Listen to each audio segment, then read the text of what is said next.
Buenas noches, hermanos. Les saludo en el amor de nuestro Señor Jesucristo. Contento, gozoso de estar un día sábado más con ustedes y dando gracias al Señor por este tiempo que tenemos de adorar, ¿cierto? Glorificar a nuestro Dios a través del mensaje, esperando que el Espíritu Santo en esta noche nos asista y esperando que también todos seamos edificados, ¿cierto? A través de las Escrituras. Y gracias a todos aquellos que puedan compartir, poner un like, y también las gracias a aquellos que el día de mañana también puedan conectarse, ¿cierto?, al mensaje de Dios. Vamos a comenzar y la palabra del Señor en esta noche se encuentra en el libro de Juan, capítulo 5, 31. En adelante vamos a leer. Y dice así: si yo doy testimonio acerca de mí mismo, mi testimonio no es válido, pero hay alguien más que da testimonio acerca de mí. Y sé que ese testimonio que está dando es válido, pero hay alguien más que da testimonio acerca de mí. Y sé que ese testimonio que está dando es válido. Ustedes han enviado mensajeros a Juan y él ha atestiguado a la verdad.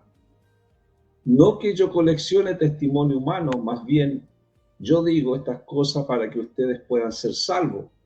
Él era una lámpara que ardía y brillaba, y por un tiempo ustedes estaban dispuestos a disfrutar de esa luz.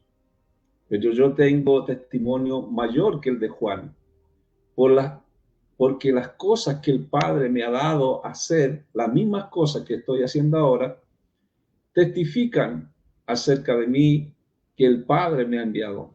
Y por encima de esto, el Padre que me ha enviado, él mismo ha testificado acerca de mí, pero ustedes nunca han oído su voz ni han visto su aspecto. Además, su palabra no se queda en ustedes porque no confían en el que me envió. Ustedes se mantienen examinando las escrituras porque piensan que en él tienen vida eterna. Y esas escrituras son las que dan testimonio de mí. Amén. Amados, vamos a hablar generalmente nosotros, ya cuando nosotros comenzamos a caminar en el camino de nuestro Dios, el camino del Señor, damos testimonio de lo que Dios hace con nosotros en nuestra vida, ya sea que haya sanado, ¿cierto?, alguna enfermedad, pero lo más importante de todo esto es que Él nos salvó, ¿cierto? Nos salva a través de creer, ¿cierto? Y lo que hemos experimentado cada uno de nosotros en el transcurso del tiempo con el Señor. Para nosotros es una declaración de quién es Yahshua y de lo que ha hecho en nuestra vida. Y en este pasaje que nosotros hemos leído, Jesús dice, si yo doy testimonio acerca de mí, mi testimonio no es válido. No es válido. O sea, lo que Yahshua defiende, lo que dice ser. Lo que dice ser. Todas aquellas personas en aquel tiempo escucharon el mensaje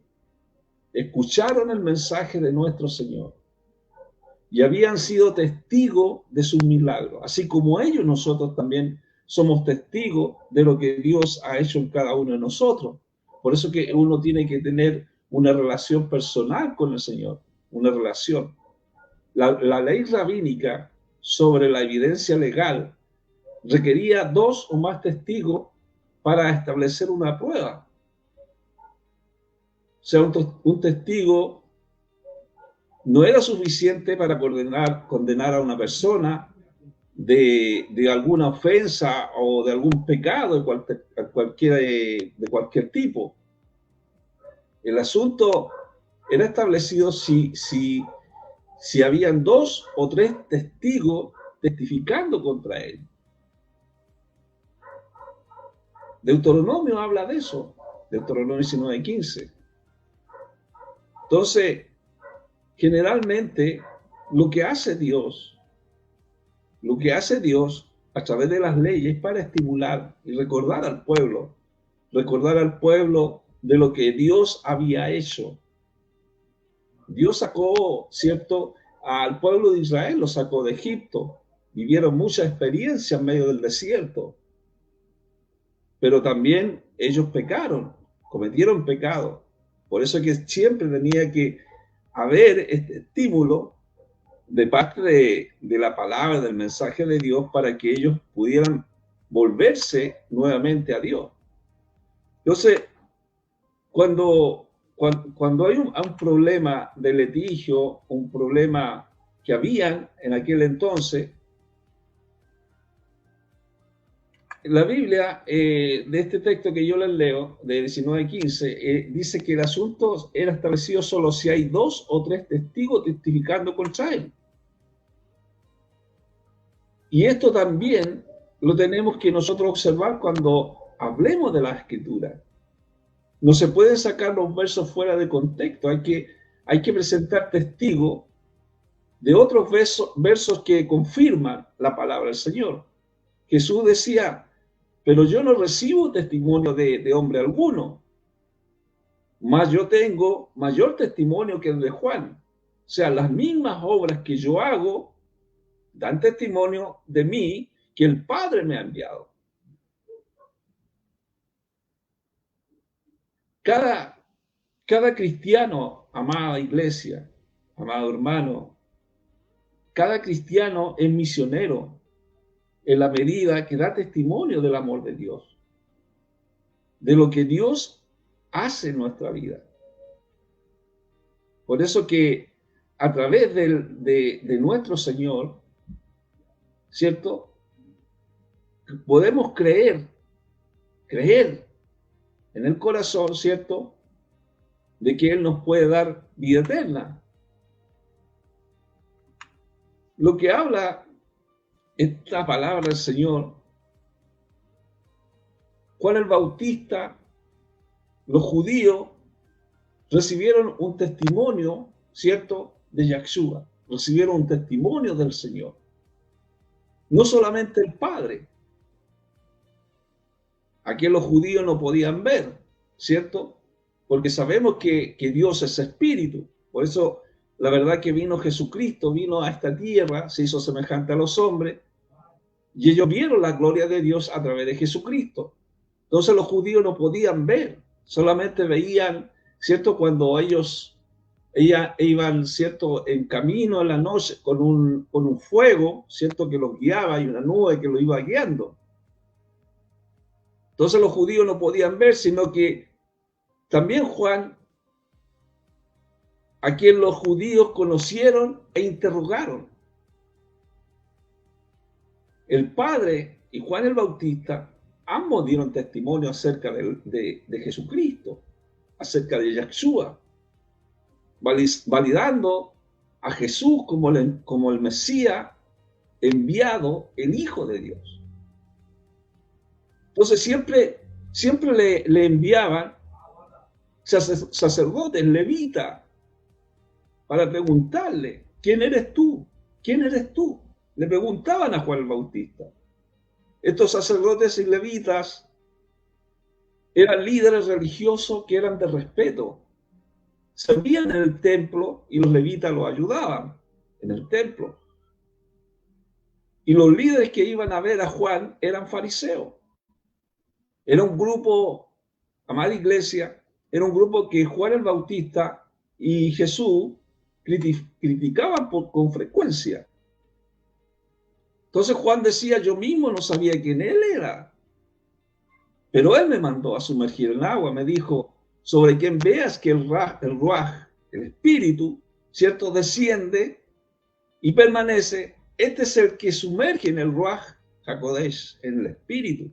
Nosotros sabemos, amados hermanos, que cuando Jesucristo, nuestro Señor, fue bautizado en las aguas, Él no tenía necesidad de bautizarse en las aguas, porque para nosotros es Dios, ¿cierto? Es nuestro Señor, el amo.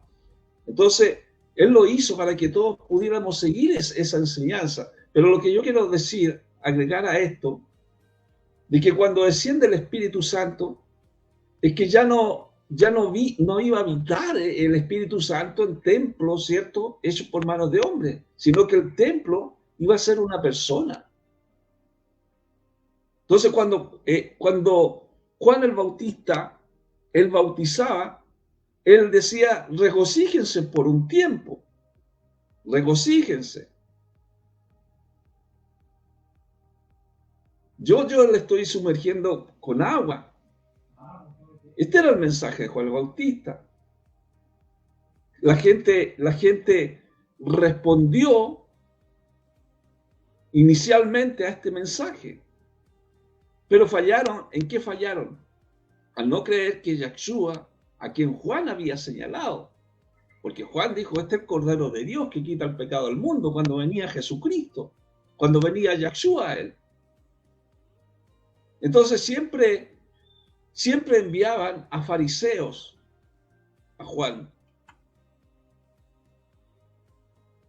Muchos fariseos, amados hermanos, amada iglesia, muchos obedecían superficialmente las leyes de Dios.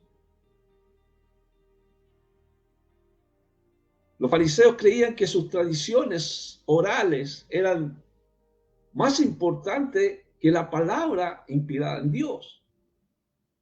Estos líderes fariseos vinieron a ver a Juan el Bautista por varias razones. ¿Cuál era una de esas razones? Es que eran guardianes de la fe. Ellos los motivaba, ¿cierto?, a investigar cualquier mensaje que era nuevo. Trataban de averiguar. Pero Juan dice que tenía un grupo bien considerable de seguidores y su número crecía cuando él estaba bautizando las aguas. Y tal vez estos fariseos estaban celosos y querían ver por qué este hombre era tan popular, por qué Juan era tan popular bautizando las aguas. Entonces, amado, ellos querían ver quién era Juan. ¿Quién era Juan? Deuteronomio 13, 1-3 dice, si un profeta o alguien que recibe mensaje mientras duerme y se levanta entre ustedes y él les da una señal o maravilla, y la señal o maravilla resulta ser como él predijo, cuando él dijo, vamos a seguir a otros dioses, cuales ustedes no han conocido y vamos a servirle. Ustedes no escucharán lo que ese profeta o soñador dice, porque Yahweh, su Elohim, lo está probando para averiguar si ustedes en verdad aman a Yahweh, aman a Dios, su Elohim, su Dios, con todo su corazón y con su ser. Lo que hacía en el libro de Deuteronomio 13, del 1 al 3, es que Moisés advirtió a los israelitas acerca de los falsos maestros. Los falsos maestros, amada iglesia,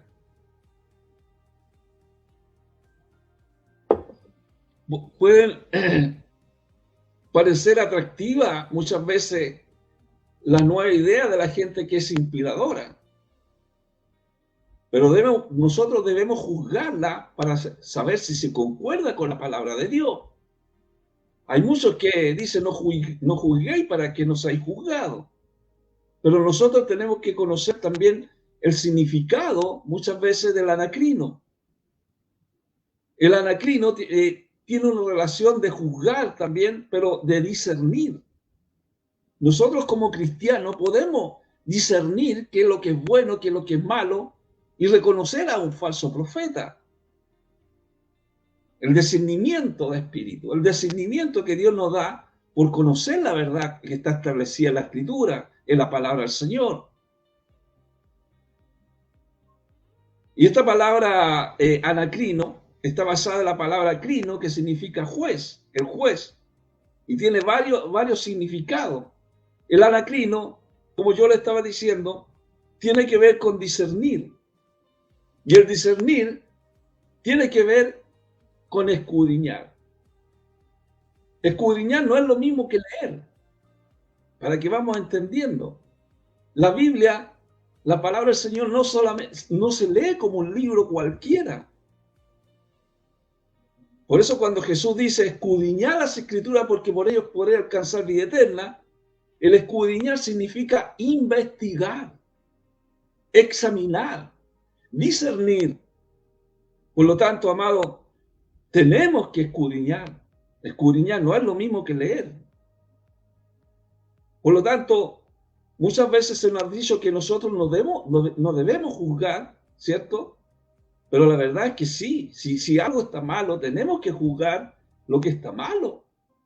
No podemos quedarnos callados. Tenemos que decir quiénes son falsos. Cuando hoy en día la gente asegura que habla de parte de Dios, nosotros debemos poner atención, primero, si está diciendo la verdad. Otra cosa, si es Dios su enfoque central, ¿cierto? Porque siempre el enfoque de la Biblia es a través de Dios. Si alguien está hablando de éxito, de vanidades como el éxito, la fama, ¿cierto? O el dinero, ya nos damos cuenta que no está diciendo la verdad, porque el enfoque central tiene que ser Dios, no el dinero. ¿Me entiende? Y tenemos que ver que si las palabras están de acuerdo con la verdad, que usted ya conoce a través de la Escritura. Por eso es importante, amados, que volvamos a las Escrituras, que volvamos a la palabra del Señor, escudriñar las Escrituras. Algunos hablan la verdad mientras lo conducen a Dios, pero otros hablan en forma persuasiva mientras lo dirigen hacia ellos mismos. Es imposible incluso decir cosas correctas, pero aún así estar guiado en la dirección equivocada. Dios no está en contra de nuevas ideas, sino en favor del discernimiento. Tenemos que tener el discernimiento de saber qué es la verdad. Cuando usted escuche una nueva idea y que sea atractiva, tiene que examinarla. Nosotros examinamos cuidadosamente antes de entusiasmarlo demasiado por lo que nos están diciendo. Porque en la actualidad todavía hay falsos profetas. Una persona que es sabia va a confrontar cuidadosamente las ideas con la verdad de la palabra de Dios. Por eso Deuteronomio 13 del 4 y 5 dice, ustedes seguirán a Yahweh, su Dios, le temerán, obedecerán sus mandamientos, escucharán lo que él dice y le servirán y se agarrarán de él. Yo estoy leyendo una Biblia K2. O se tomarán de él. Tomarse, ¿cierto? Asirse de la palabra. Pero si un falso profeta, si este profeta es soñador, será puesto a muerte. Todos los falsos profetas, imagínense, en aquel tiempo, se les daba la muerte. ¿Por qué? Porque él incitó rebelión contra Yahweh, rebelión contra Dios, su Elohim, su Dios, que lo había sacado de la tierra de Egipto y lo redimió de una vida de esclavitud para seducirlo fuera del camino que Yahweh, su Elohim, les ordenó seguir. Esas eran leyes. Así librarán su congregación de la perversidad. Los falsos profetas, amados, eran muertos, ¿cierto? Si decían una falsa profecía. Y a los israelitas, amada iglesia, se le había advertido que no escucharan a los falsos profetas o cualquiera que tratara de hacerlo adorar a otros dioses. aun cuando esa persona fuera un amigo, un íntimo, un miembro de la familia. Entonces,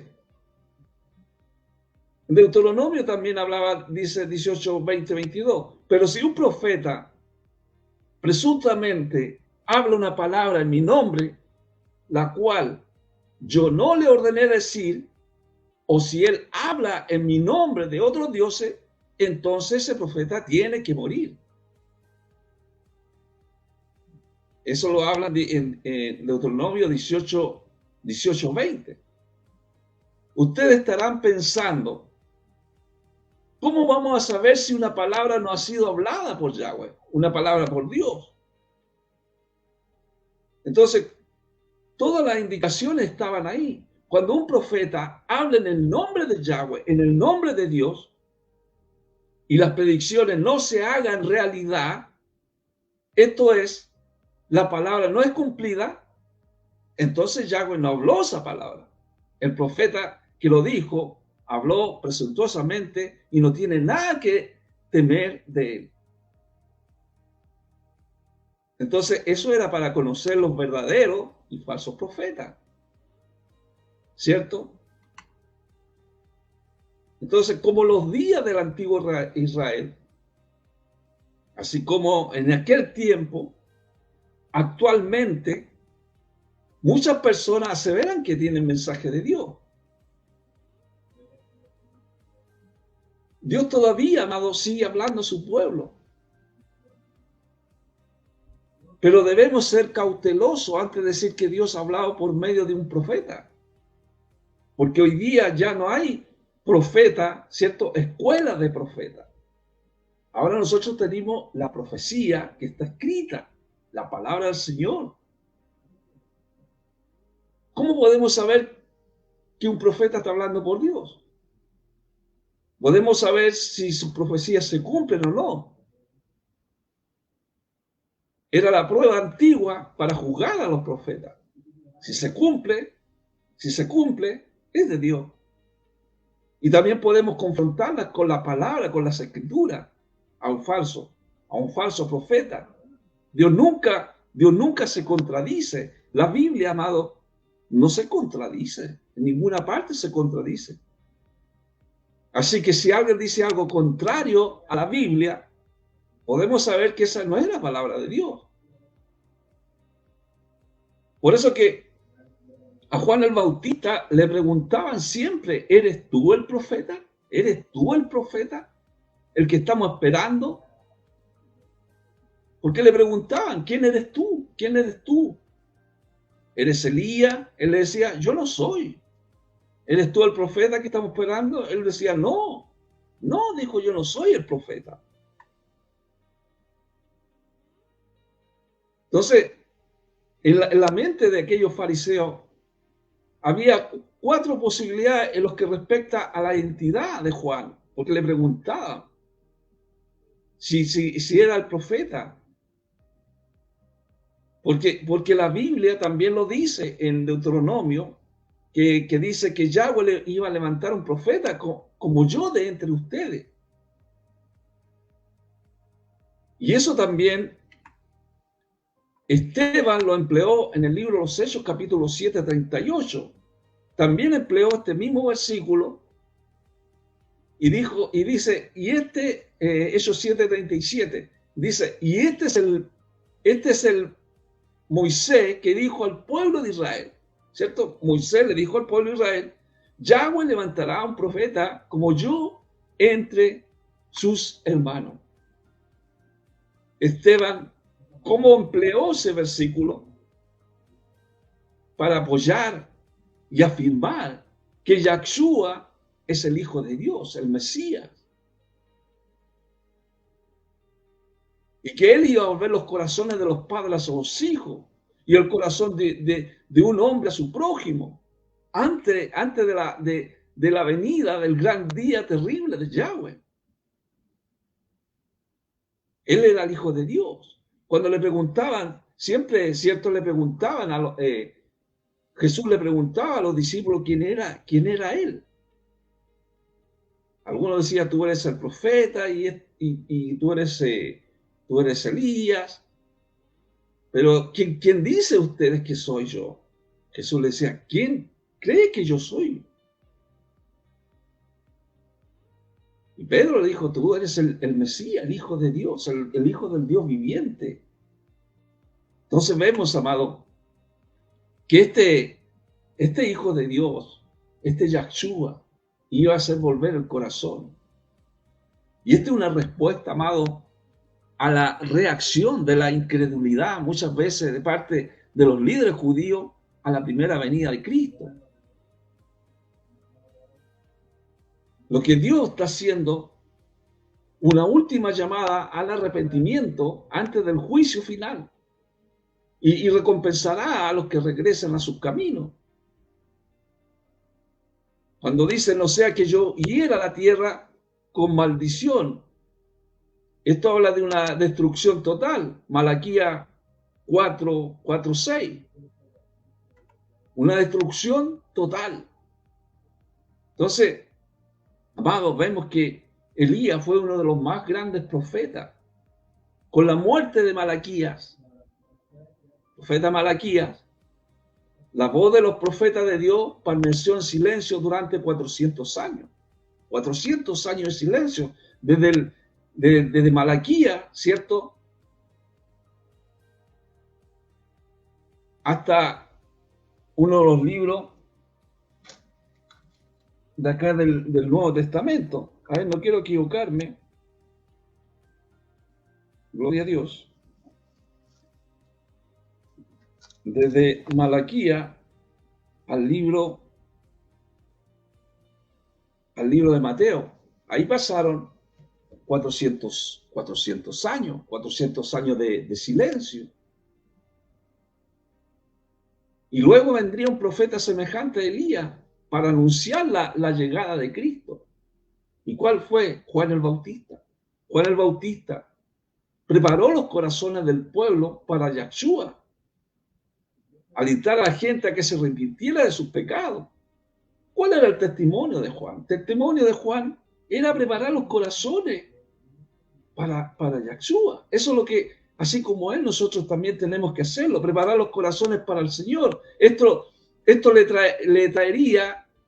traía unidad, le traía paz, pero también habría juicio sobre los que no quisieran volverse de sus pecados.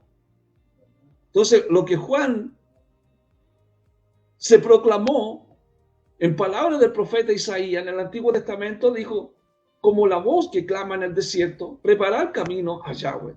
Isaías 43.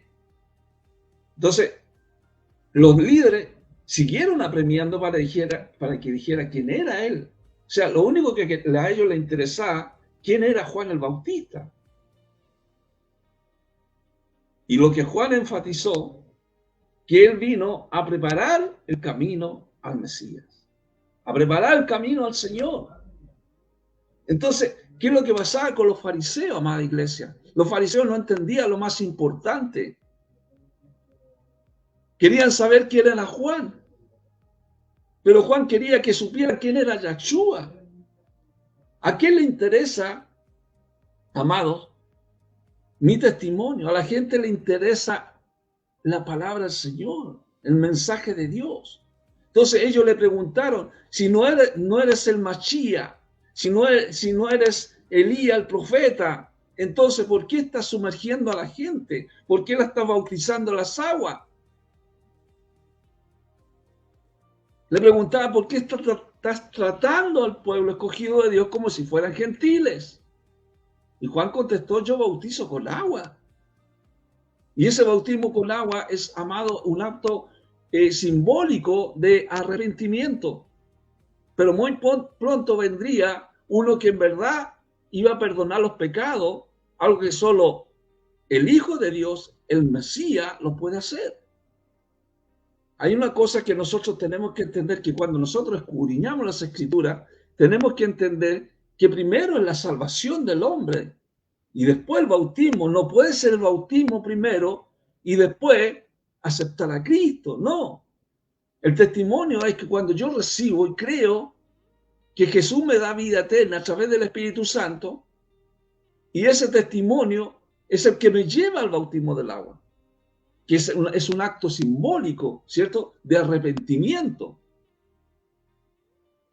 Entonces lo que Juan respondió es: el que viene después de mí, yo no soy digno de ni siquiera desatarle las sandalias. Él manifestó que no era digno de ser esclavo de Yahshua, no era digno. Si una persona, amada iglesia, como Juan, se siente indigno de ser esclavo de Cristo, ¿cuánto más nosotros debiéramos de poner nuestro orgullo para servir a Cristo? Cuando entendemos, amado, de quién es Yahshua, nuestro orgullo, nuestro prestigio desaparece. Lo que Juan hacía no buscaba su provecho personal. Él se propuso a obedecer. Tenía un papel específico que cumplir en el mundo: anunciar la venida del Salvador. Y él puso todas sus energías para cumplir esa tarea. Muchas veces a nosotros nos cuesta, amado, no es que sea fácil, no es fácil, porque hay que escudriñar las Escrituras, buscar un mensaje para edificar al pueblo. Primeramente nos edificamos nosotros, para poder edificar a otros. La palabra dice que el ángel anunció su nacimiento. Aquel le anunció su nacimiento a Zacarías, el padre de Juan el Bautista, y dejó en claro que este niño sería nazareo, un apartado para el servicio de Dios. Y Juan se mantuvo fiel a esta descripción. Este hombre de aspecto salvaje no tenía poder ni posición en el sistema político judío, pero habló con autoridad, casi irresistible. La gente se conmovía con sus palabras porque decía la verdad. Aunque la multitud de los rodeaba, no buscó ser el centro.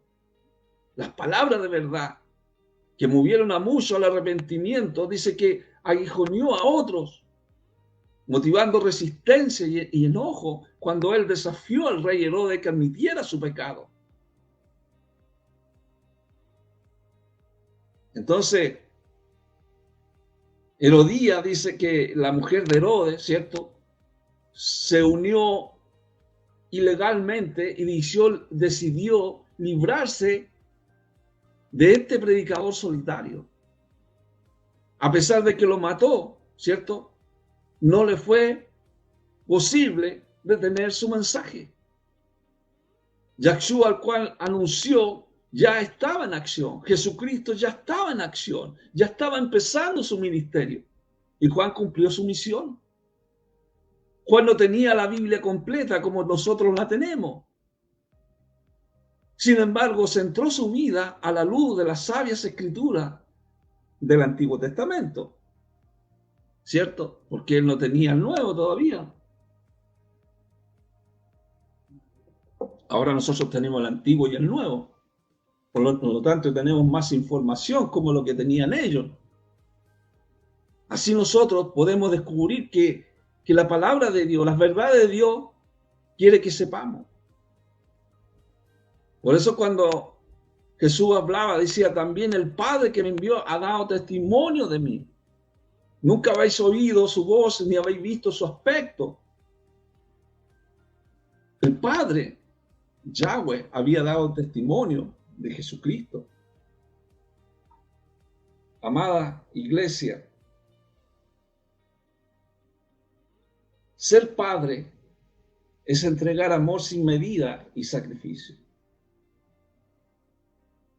La verdad que nosotros como ser humano nos cuesta ser padre. Pero el ser padre es amor, es sacrificio. Quizás no tomar sacrificio. Algunos dicen, me he sacrificado tanto por ustedes. No, es que el padre es el que entrega el amor. con la certeza que no se puede esperar nada a cambio, solo la alegría de verlos convertirse en buenos seres humanos.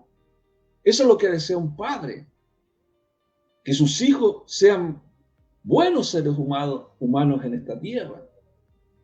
Por causa muchas veces de la ideología hoy en día, los jóvenes están totalmente, ¿cierto?, fuera de foco, van en decadencia porque no tienen el amor de sus padres, esa medida de sacrificio que significa tener, amado, la valentía para aceptar lo que los hijos decidan hacer en su vida, a pesar de que sus sueños no coinciden muchas veces con los nuestros. Jesús decía, el Padre me envió. Él ha dado testimonio de mí. Nosotros podemos dar testimonio de nuestros hijos. ¿Cómo podremos dar testimonio de cuando un hijo se comporta mal? No podemos dar testimonio, nos cuesta.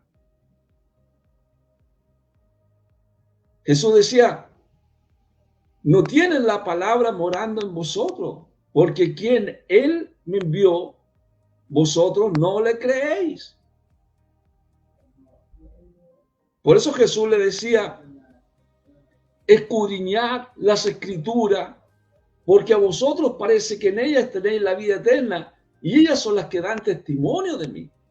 Y como yo le dije anteriormente, escudriñar tiene que ver con examinar, averiguar cuidadosamente algo, su circunstancia. Entonces, por eso él decía, el testimonio que yo tengo, el testimonio del Señor, venía de 4 fuentes: del Padre, de Yahweh, ¿cierto?, de Dios, de Juan el Bautista, y las propias palabras de Jesús y las Escrituras. O sea, 4 fuentes. Los que escucharon el mensaje habían sido testigos de sus milagros. Amados,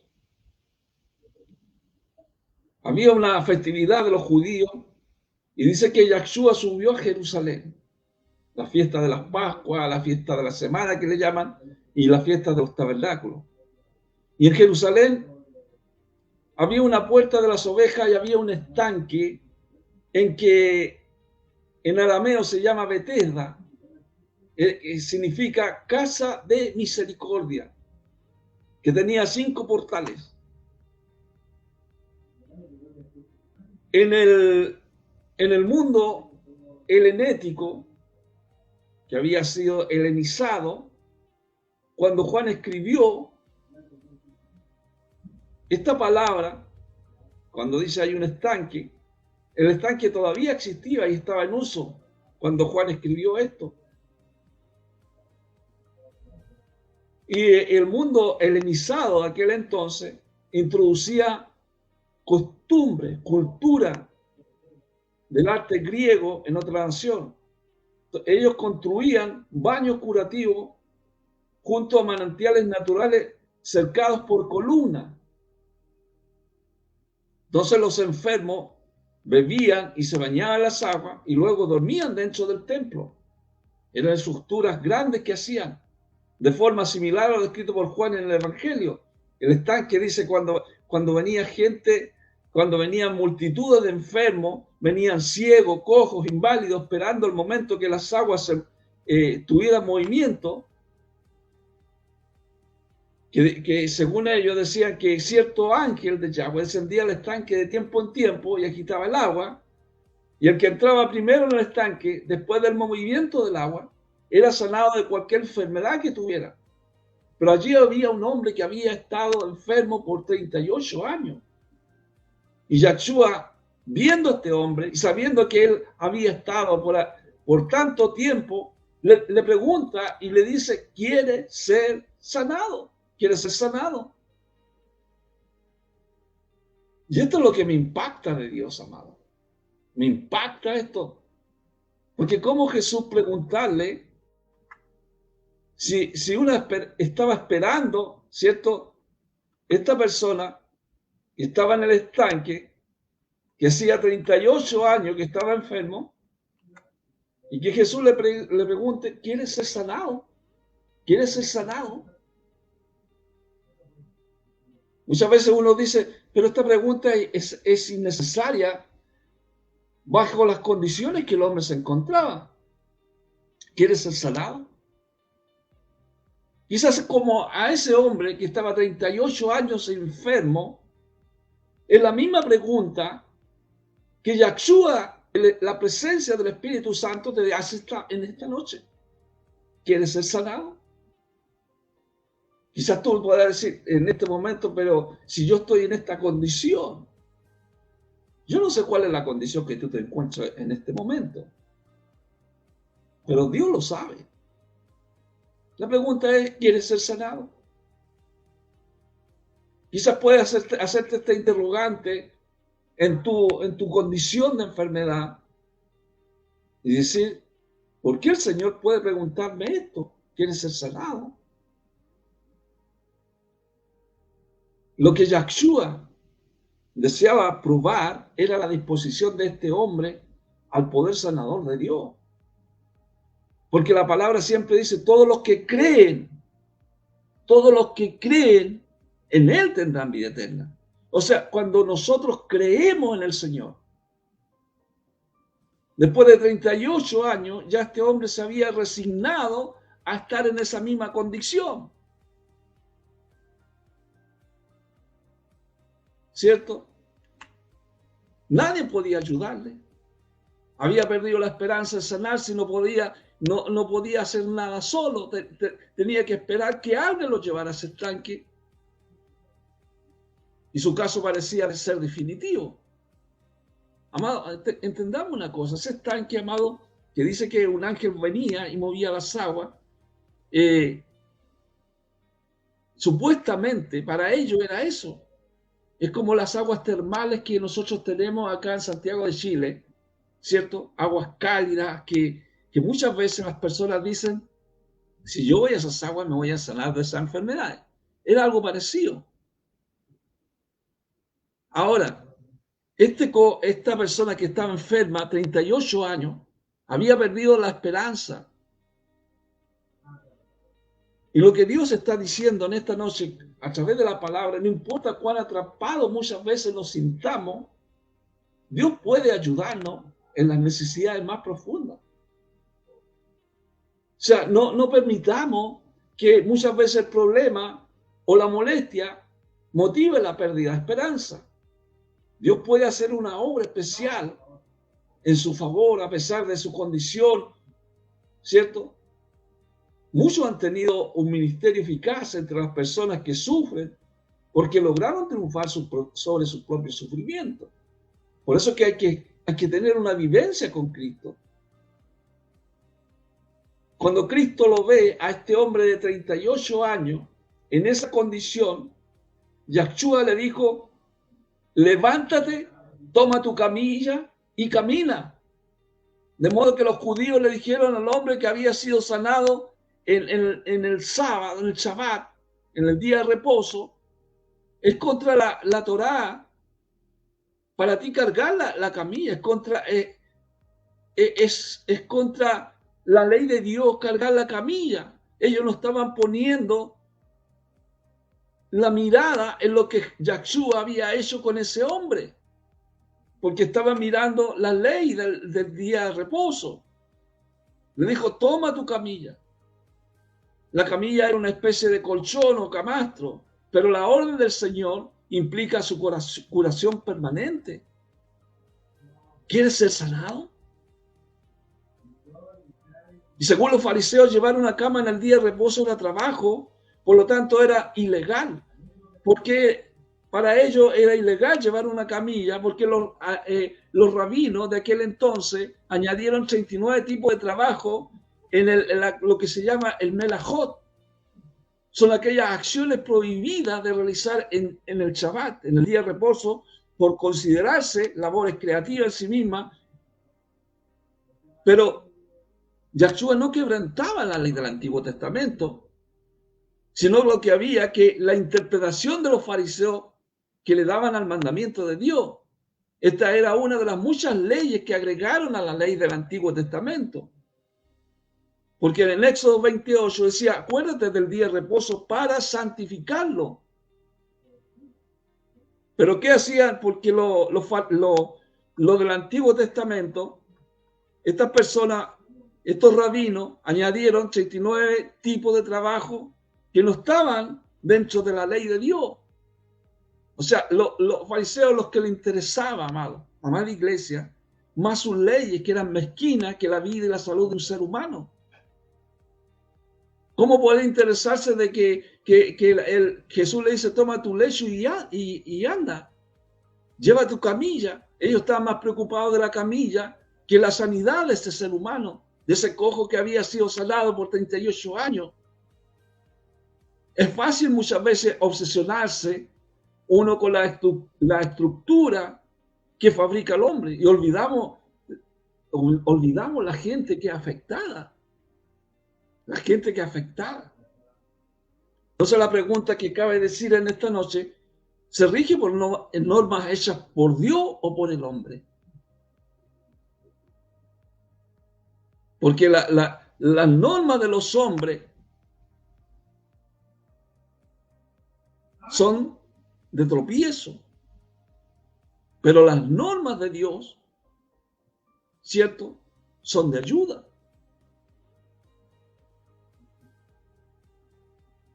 Jesús dijo, el Shabbat, el día de reposo, fue hecho para la humanidad, no la humanidad para el día de reposo. Marcos 2, 27, 28, márquelo en su Biblia. Por tanto, el Hijo del Hombre es el Señor aún del Shabbat, del reposo.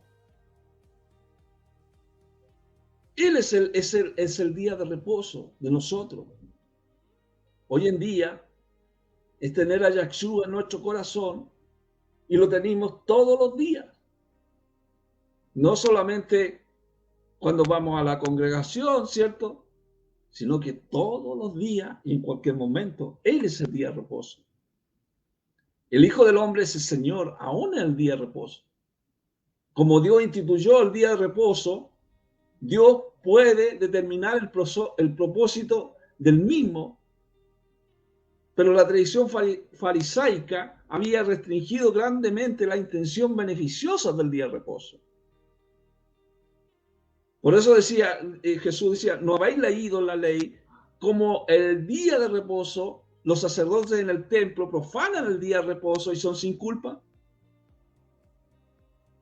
¿Qué es lo que hacían? ¿Qué es lo que hacían en el día de reposo? Los fariseos, los sacerdotes, los sumos sacerdotes, profanaban el templo porque tenían que cambiar los panes sagrados, hacían trabajo. Presentaban holocausto, ofrenda en el día de reposo. Estaban trabajando en ese día.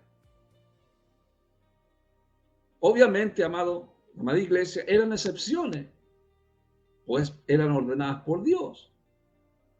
Lo que hizo Yahshua en día de reposo, sanar a los cojos, a los paralíticos, todos en día de reposo, por eso se vienen en contra de Yahshua.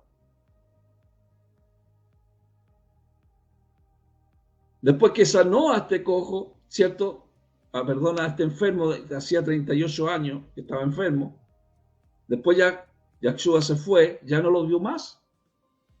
Pero después, unos días después, un tiempo después, Yahshua se encontró en el patio del templo y vio a este fariseo y le dijo, veo que estás bien. Ahora deja de pecar porque otra cosa peor te puede suceder. Este hombre había sido lisiado, paralítico, pero ya había podido caminar, porque Jesús, Yahshua, ya lo había sanado. Era un milagro sorprendente, pero sin embargo todavía necesitaba un milagro mayor. ¿Y cuál es el milagro mayor, amada iglesia? El perdón de sus pecados. Se encontraba muy feliz por su salud recobrada, pero tenía que apartarse de sus pecados y buscar el perdón de Dios para lograr la salud espiritual.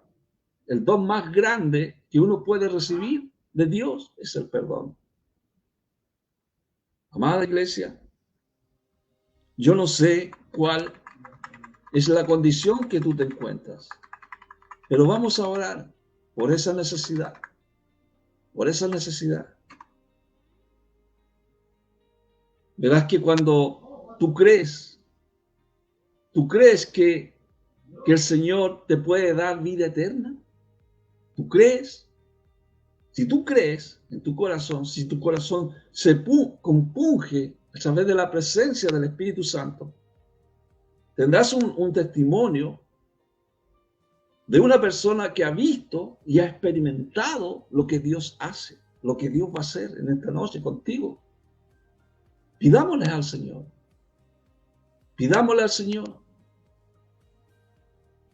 Para nosotros, amados, es una declaración de que Yahshua, de lo que Yahshua ha hecho en nuestra vida.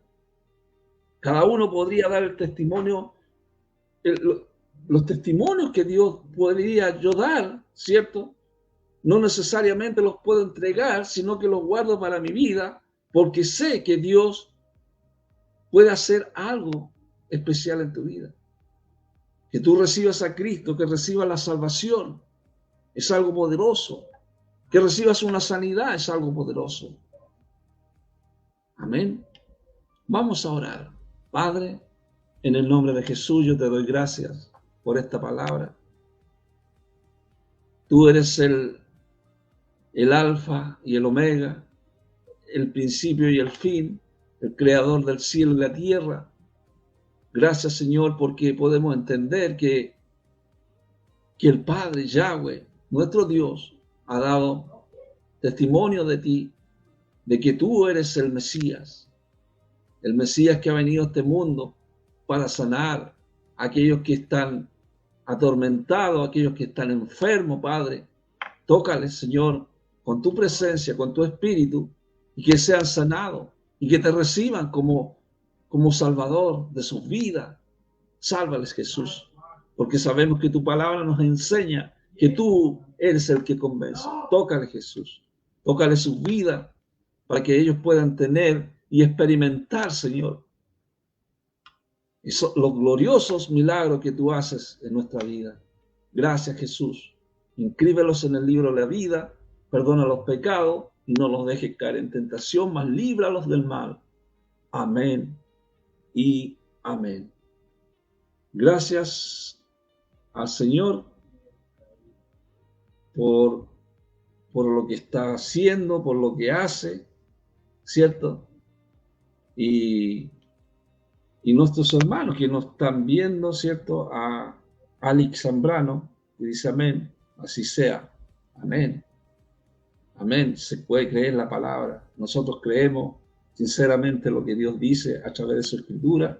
Por eso es importante, amado, escudriñar las escrituras, examinar las escrituras. Es importante examinarlas. Así que nos estamos viendo, si Dios quiere, el próximo lunes a las 20 horas. Comparta con sus amigos, con sus vecinos y ponga un like. Esto se va multiplicando, ¿cierto? Los videos y otros van siendo edificados. Amén. Si usted quiere hacer un comentario, lo puede hacer perfectamente y lo podemos contestar ahí en la misma página del Poder de la Palabra. Dios les bendiga grandemente y nos estaríamos viendo el próximo lunes, si Dios quiere. Amén. Gloria al Señor.